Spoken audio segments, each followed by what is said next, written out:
할렐루야. 하나님을 사랑하는 사람들의 성경 1년 1독을 도와주는 프로그램 물송이 보약 큐티를 인도하는 노록수 선교사입니다. 저는 지금 남아프리카 공화국 남아공 블룸폰테인이라고 하는 도시에서 이 말씀을 촬영하고 있습니다. 저는 픽스버그라고 하는 조그마한 한국으로 말하면 한 면 소재지 정도 되는 남아공과 레소토의 국경 타운에 거주하면서 레소토와 남아공과 마다가스카르와 짐바브웨와 말라위와 잠비아와 이런 남부 아프리카의 말씀을 사모하고 성경을 더 알기를 원하는 이 아프리카 목사님들을 신학적으로 또 교회가 건강한 교회가 될 수 있도록 제자훈련 DNA를 어떻게 하면 교회에 도입시킬 수 있는가, 또 교회 개척과 부흥을 돕는 사역을 하고 있는 선교사입니다.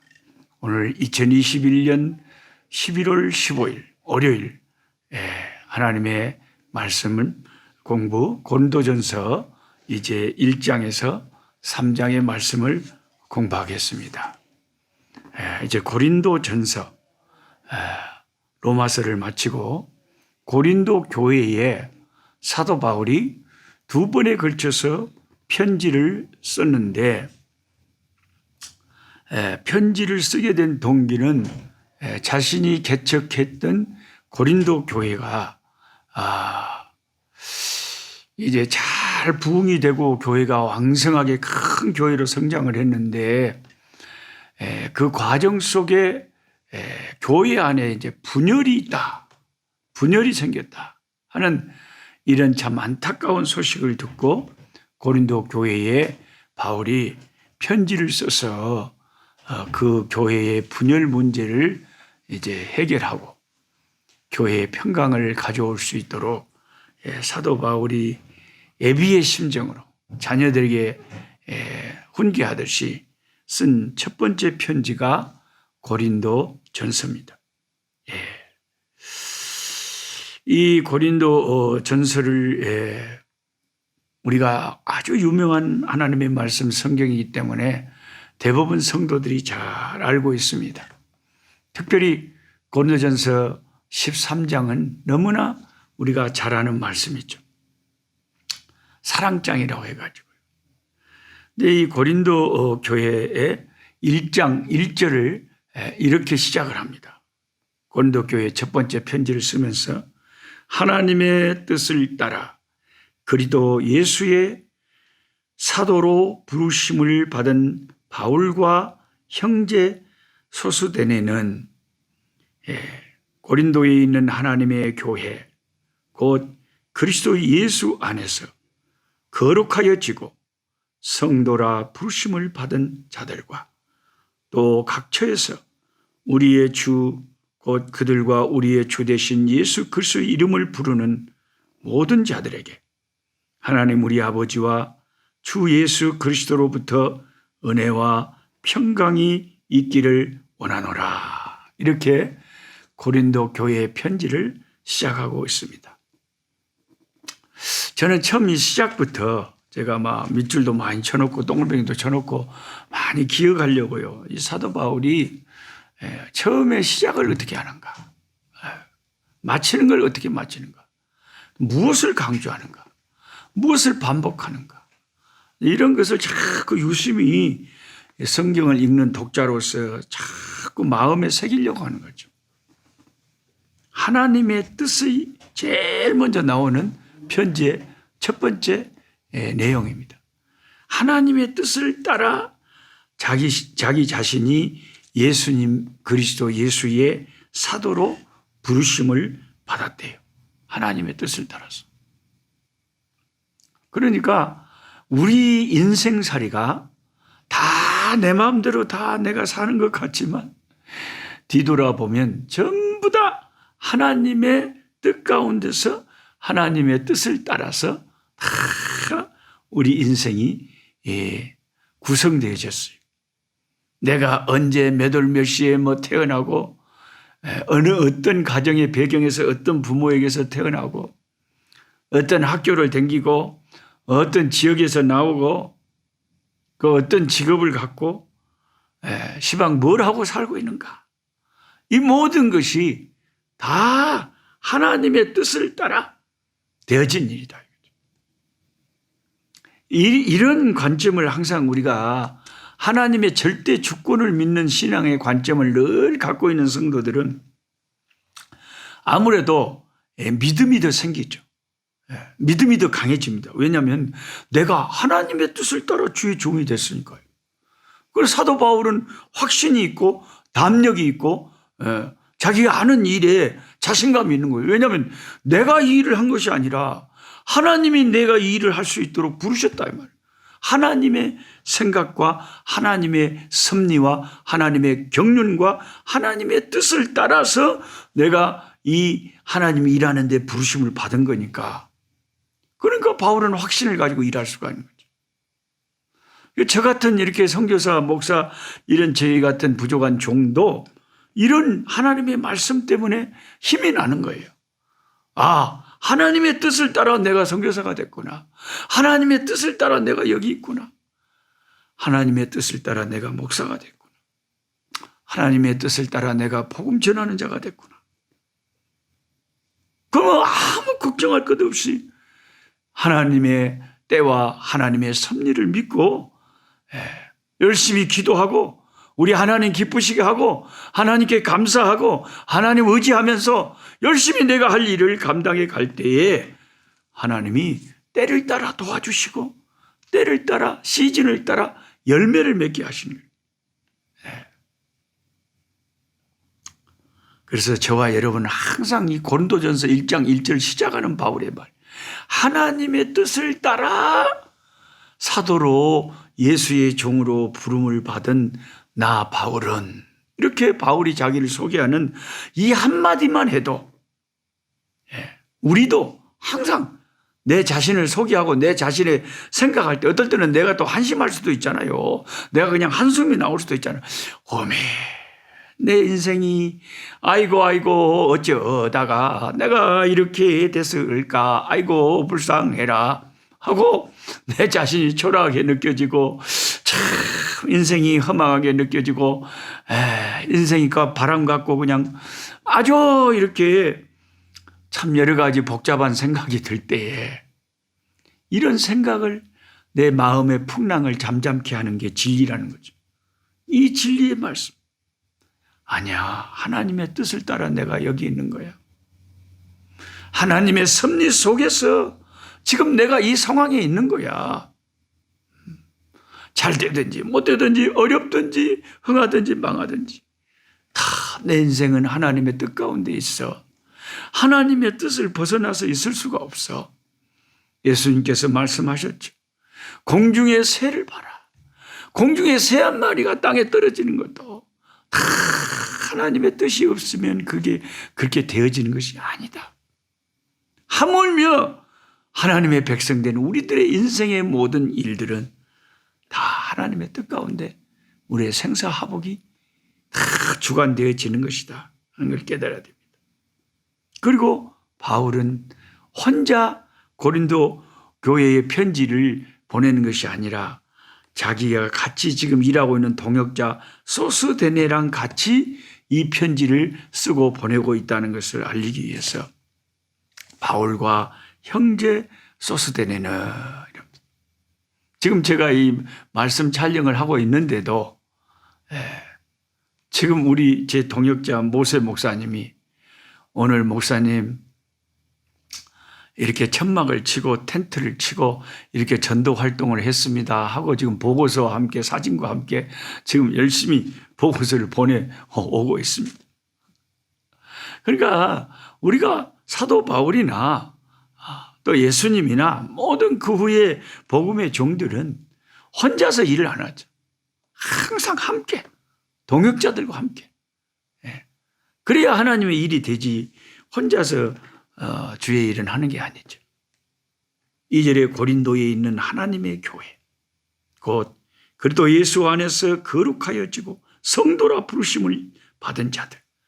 교회는 그러니까 성도들이죠. 곧 성도들이 교회고 교회가 성도들이고, 쉽게 말하면 교회는 건물이 아니라 사람들이라는 거예요. 거기 공동체 사람들이라는 거예요. 그게 교회지. 아따 그 참 예배당 멋지네. 아따 저 교회 멋지네. 그렇게 해서 그 건물을 보고 멋지다, 훌륭하다, 좋다 이런 것은 잘못된 생각이. 건물하고 상관없이 작게 모이든 많이 모이든 교회는 그리스도 안에서 거룩함을 입은 거룩한 자들, 성도들, 그런 자들이 교회예요. 예수의 이름을, 그리스도의 이름을 부르는 자들에게 하나님 우리 아버지와 주 예수 그리스도로부터 은혜와 평강이 있기를 원하노라. 항상 예수 믿는 우리들에게는 은혜가 있어야 되고 평강이 있어야 돼요. 이게 가장 정상적인 신앙의 상태입니다. 은혜와 평강 속에서 우리가 항상 지내는 게 정상이에요. 오늘도 여러분 하루 사실 때에 은혜와 평강이 항상 그렇게 성령께서 여러분을 감싸시고 은혜와 평강이 여러분이 옷을 입고 다니듯이 은혜와 평강이 여러분을 감싸고 오늘 하루를 그렇게 사셔야 돼요. 은혜와 평강. 그러면서 이제 고린도전서 1장에 그 인사를 마친 다음에 바로 10절부터 그 고린도 교회를 향해서 단도직입적으로 바울이 걱정하는 이야기, 들은 이야기, 가슴 아픈 이야기를 하는데, 너희 가운데 분쟁이 있다는 거죠. 11절에. 근데 분쟁이 있는데, 아니 예수 안에서 한 형제 자매들이, 구원받은 자들이 모여서 고린도 교회를 이루고 하나님을 섬기는데, 문제는 이제 그 교회의 문제가 뭐냐? 분쟁이 있다는 거죠. 그 교회가 막 은사가 강하고 교회가 크게 사람들이 많이 모이고 부흥되고 이것까지는 너무 좋은데 분쟁이 있다는 거죠. 근데 그 분쟁이 뭐냐면은 교회 안에 교인들이 네파로 나눠지는 거예요. 마치 지금 한국 사회가 막 여당이니 야당이니 뭐 먼 당이니 먼 당이니 이렇게 정치적으로 이렇게 나누어 있는 것처럼. 교인들도 그렇습니다. 예수 믿는 사람들도 뭐 교인들이 다 똑같은 정치적인 색깔을 갖고 있는 게 아니에요. 교인들도 다 틀려요. 목사님들도 다 틀리고요. 선교사님들도 다 틀리고 다 교인들마다 제각각이에요. 다 틀려요. 뭐 세상적인 정치 색깔이야. 뭐 자기의 가치관에 따라서, 인생관에 따라서, 국가관에 따라서, 자기 배경에 따라서, 자기 생각에 따라서, 양심에 따라서 다 다를 수가 있다. 그건 그럴 수 있는데 그 스펙트럼이 다양할 수가 있죠. 자에서 우까지. 그런데 교회 안에서 진리는 하라고 한 성령이고 한 하나님이고 한 성경이고 한 예수님인데 한 구주신데 교회 안에서 성도들이 네 파로 나눠져 있다. 이러면 이제 이것은 정상이 아닌 거죠. 이건 문제가 큰 거죠. 이것은 큰 문제가 돼요. 가만히 바울이 들어보니까 나는 바울한테 은혜 받았어. 나는 사도 바울에게 세례를 받았고 나는 사도 바울의 그 제일 은혜스러워 하여튼 그러니까 나는 바울이 최고예요. 그리고 바울파가 있다. 교회 안에. 또 아니요. 베드로 사도가 사도 중에 수제자 최고 으뜸 머리제 뭔 소리야 시방. 사도 바울은 예수님이 살아계실 때 사도 축에 끼지도 않았어. 그럼 베드로파가 있는 거예요. 또 한 파는 아볼로파예요. 아볼로는 바울이 이렇게 복음을 전하고 교회를 세우고 난 다음에 또 다른 데 교회 세우러 많이 다녔을 때 아볼로가 이렇게 목회를 하고 말씀을 가르치고 성경을 가르치고 신앙이 잘 자라게 도와줬을 거 아닙니까? 물을 준 거예요, 쉽게 말하면. 바울이 이렇게 딱 나무를 심어 놓으면은 그 다음에 누군가는 또 가꾸고 물을 줘야 이게 잘 자랄 거 아닙니까? 근데 심는 자도 중요한 것이 아니고 물을 주는 자도 중요한 것이 아니라 정말 중요한 것은 그것을 자라나게 하시는 생명의 하나님이 중요한 거죠. 그게 이제 바울의 생각이에요. 그리고 네 번째 파는 나는 예수님에게 속한 파여. 아이, 바울하고 베드로하고 아볼로는 사람이지. 나는 그리스도파란께. 그러면서 자기들이 또 고상한 것처럼. 그래. 마치 오늘날 나는 장로교이고, 니는 침례교고, 니는 감리교고, 니는 성결교고, 니는 순복음교고, 전부 다 이렇게 자기들이 제일 예수를 잘 믿는다고 생각하고 전부 다 이제 파가 달라요.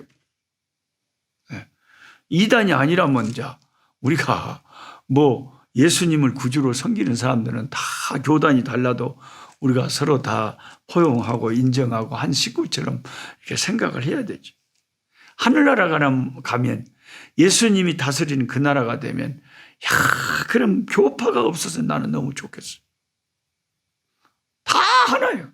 한 성령, 한 하나님, 한 성경, 한 구주. 다 하나가 돼. 그런데 지금 이제 세상에서는 그것이 이제 성경 해석이 조금씩 달라버리고, 침례교에서는 침례가 맞다. 장로교에서는 세례가 맞다. 나는 또 장로교인인데도 내 신앙 양심상은 침례가 더 맞는 것 같는데, 내가 아무리 신학교에서 세례가 왜 맞는지 그런 것에 대한 가르침을 받고 다 이렇게 유아 세례도 가르침을 받고 하지만, 나는 그 침례에 대해서는 하여튼 이왕이면 물이 많다면 침례를 주는 것이 더 성경적인 것 같는데, 그런 생각이 내 양심상, 개인 양심상 들어요. 그러나 그 개인 양심은 개인 양심이고, 또 단체에 속해 있으면 또 그게 진리에서 어긋난 게 아니라면 또 가르침대로 따라야지 어쩌겠습니까? 하여튼 이 세상에서는 복잡합니다. 빨리 우리 주님이 다스리는 그 나라가 됐으면 좋겠습니다. 그래서 사실 고린도전서 1장, 2장, 3장, 오늘 우리가 읽은 이 1장, 2장, 3장 본문의 가장 핵심은 뭐냐면, 분파가 있으면 너희들은 육에 속한 자요. 어린아이와 같은 신앙이 아주 젖비린내 나는 딱딱한 음식을 먹지 못하는 엄마 젖만 먹어야 되는 그런 어린아이와 같은 신자가 바로 분열이 있고 다툼을 일으키고 그런 신자라는 거죠. 우리가 교인들 보면 은사는 많은데 인격이 안 좋은 사람들 가끔 있잖아요. 막 방언을 유창하게 하는데 막 하는데 성격이 겸손하지 못하고 굉장히 자아가 강하고 고집이 세고 그런 분들이 있잖아요. 그래서 사도 바울이 사랑이 없으면 천사의 말을 하고 수백만 마디 방언을 하고 막 랄랄라 또또또 뭐 해도 사랑이 없으면 아무것도 아니다. 그게 고린도전서의 핵심 가르침이에요. 그래서 우리가 이 사도 바울의 가르침을 받을 때마다, 고린도전서를 읽을 때마다 우리의 생각과 우리의 모든 교파와 색깔과 내 모든 걸 다 내려놓고 사도 바울이 강조하는 것을 우리도 아멘, 아멘 하면서 받아들이자는 것입니다. 이 십자가의 도가요, 멸망하는 자들은 되게 미련하게 보여요. 그런데 구원을 얻는 우리들에게는 십자가 하나님의 구원의 능력이죠. 십자가 없으면 나는 망하는 거죠. 그런데 믿음이 없는 자들에게는 십자가가 미련하게 보이고 예수 믿는 사람들이 미련하게 보이는 거죠. 그런데 고린도전서 2장에 보면 고린도 교회를 처음에 세울 때, 개척할 때 사도 바울이 고백하는 말을 들어보면, 내가 처음에 너희들한테 나가서 복음 증거하고 교회 개척할 때 사람의 이 언변, 사람의 설득력, 사람의 논리 이런 걸 가지고 교회를 개척한 게 아니라는 거예요. 그럼 뭘로 하셨냐? 내 말과 내 전도함이 설득력 있는 지혜의 말로 하지 아니하고 단지 뭘 했냐? 성령의 나타나심과 능력으로 하여 너희 믿음이 사람의 지혜에 있지 아니하고 다만 하나님의 능력에 있게 하라. 바울은 두려워하고 떨면서 달달달달 떠들고 두려워하면서 고린도 지역에 나아가서 참 고린도 도시가 대단하지 않습니까? 아데미 신전이 있고 그냥 그 에베소가 그랬죠. 고린도도 별 차이가 안. 그런데 그 고린도 교회에 나아가서 교회 개척할 때에 두렵고 떨렸지만 그러니까 더 무릎 꿇고 기도할 수밖에 없었죠. 그러니까 더 성령의 역사만을 의지할 수밖에 없었겠죠. 네. 성령께서 저들의 마음을 사로잡고 성령께서 저들을 감동 감화해서 예수를 믿게 하는 일에 교회를 개척할 때 모든 그런 심정으로 교회를 개척했다. 그런데 어떤 요즘에 한국에 참 이상한 목사라는 사람이 나와가지고 이상하게 사람들을 오도하는데 이 사람은 성령의 나타남을 강조해요. 그 가만히 들어보면 결국 이 사람의 성령의 나타남의 결론은 뭐냐면 방언 말하는 거예요. 막 자기들이 집회하고 모여서 막 방언 터지고 이러면 와 성령이 나타났다. 그래서 성령이 나타났다. 그러니까 사람들이 꼼짝 못하고 막 거기만 막 능력 있다고 막 따라다니는 거예요. 이게 참 조심스럽습니다. 여러분 성령의 나타남이 방언만 성령의 나타남이겠습니까? 사람의 마음을 움직여서 회심시키고 예수를 구주로 믿게 만들고 회개하게 하고 이런 것이 더 큰 성령의 나타남 아닙니까? 장로교에서도 방언의 은사가 없이 성경 말씀을만 순수하게 전하는 순수한 보수적인 장로교에서도 예수 믿는 사람이 장로교에서 전파하는 그 복음으로 예수를 믿고 성령의 나타남으로 회개하고 얼마나 충성하는 사람들이 많은데 그러면은 그 보수적인 그런 장로교회 말씀 중심의 그런 교회들은 다 성령에 나타나지도 않습니까? 성령의 능력도 없습니까? 은사는 다양하지만 성령은 같은데 왜 그걸 인정하지 못하냐 이 말이죠. 내가 가진 은사만 성령이 나타남이고 다른 은사는 성령이 나타난 게 아니냐 이 말이에요. 그러니까 여러분이 그런 편견된 가르침에 치우쳐가지고 그런 목사 따라다니면 아주 이상한 사람 되고 사람들한테 요거도 먹고 한국 교회가 완전히 수준이 질이 떨어져 버리는 거죠. 우리는 사람의 지혜로 사람의 논리로 하나님을 가르치고 전파하는 것이 아니라 성령께서 일하시도록 그냥 겸손하게 기도하고 내가 할 수 있는 순수한 복음 오직 예수 십자가 그 복음을 담대하게 전할 때 나머지는 성령께서 알아서 책임지시고 역사하시는 겁니다. 그리고 고린도전서 3장에 사도 바울이 이런 말을 합니다. 저같이 이렇게 감수성이 예민한 비형 남자 같은 저는 이런 성경이 참 가슴에 다가와요. 성경을 읽을 때 이런 말씀이 나와요.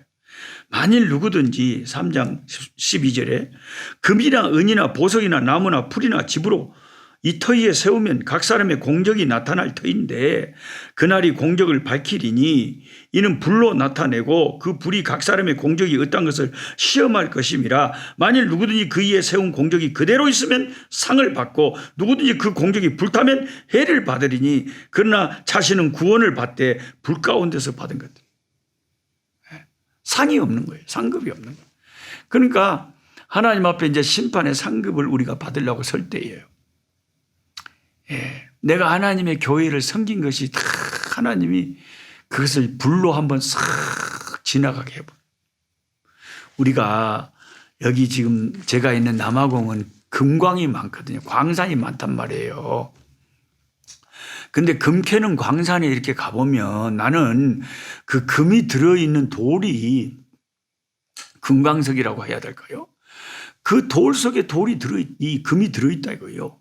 그 금맥이 쫙 지하에 막 수천 킬로 밑으로 막 흐르고 있는데 그냥 밑으로 지하로 내려가 가지고 광부들이 거기서 이제 돌을 깨 가지고 그 돌을 올려 가지고 지상으로 올려서 그걸 재련해 가지고 하면은 금이 나오는 거예요. 그런데 그 노란 황금색 금이 들어있는 돌이라면 저는 노랄 줄 알았어요, 색깔이. 근데 검해요, 검해. 그때마다 완전히 있네. 선입관이 이상해. 엄마, 저렇게 검은 돌 속에 뭔 노란 금이 있다냐. 근데 저런 돌을 잘 재련을 하고 녹여내면 거기에서 참 순금이 나온다는 거예요. 물론 뜨거나 큰 돌 속에 이만한 재건한 금의 성분이 나오겠지만, 예. 그러니까, 예. 성경도 이렇게 말하죠. 우리가 평생 예수 믿는 신앙생활을 했는데, 마지막에 하나님의 심판대 앞에 딱 서면 불이 우리를 싹 테스트를 하는데, 내가 인간적으로 사람한테 보이려고 한 거 이미 또 하나님 앞에 헌신했는데 사람한테 다 떠벌려 버려가지고 다 사람한테 영광 다 받아버린 거, 이런 것은 전부 불에 녹아 없어져 버려. 남아있질 않아요. 근데 아무리 하나님이 불이 지나가도 그대로 남아있는 것들만 영원히 내 상급이 돼서 하나님께서 그것을 영원한 영광으로 상급을 주신다. 이렇게 사도 바울이 오늘 고린도전서 3장에 말씀하고 있습니다. 다른 건 다 불타고 없어져 버려. 평생 교회 다니고 평생 주님 섬겼는데 없어질 봉사만 해버렸으면 하나님 앞에서 뭐 아무것도 아니죠. 세상과 함께 끝나는 거죠. 영원히 내게 남을 면류관은 아무것도 없는 거죠. 그러니까 진짜 하나님께서 영원히 갚아주실 그 면류관, 그 영광만을 위해서 헌신하는 그런 사람들이 더 지혜로운 사람들이다. 하나님 아버지, 오늘 또 하나님 말씀과 함께 시작합니다. 고린도전서 1장에서 3장의 말씀을 읽을 때에 사도 바울의 시작부터 참 그 여러 가지 우리를 가르치는 말씀들을 참 가슴에 새겨봅니다.